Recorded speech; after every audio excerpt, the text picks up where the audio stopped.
من سيدة بتقول أنا بحب الحلويات جدا ومش عارفة أوقف الشوكولا، ووزني بقى زيادة ومسبب لي إحراج ولازم أخس ومش عارفة أخد القرار، أعمل إيه؟ بص، هو دايما نوعيه الناس ديت بتلاقي اكلتهم في الاكل العادي اللي هي لحمه، فراخ، سمك، رز قليل، مم. فبيقعدوا كله في السكريات. مم. عايز تاكل كميه سكريات كبيره جدا جدا جدا. طيب احنا كده هنعمل خطوتين.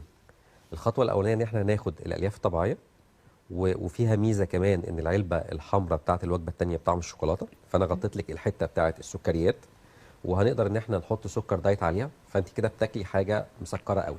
مم. ونقدر كمان الالياف الطبيعيه نحضرها باللبن، فلو عملناها بربع كوبايه لبن مع الباكت، لبن خالي الدسم. لبن خالي الدسم مع الباكت وحطينا عليه سكر دايت، بقى عامل زي الشوكليت او المولتن شوكليت.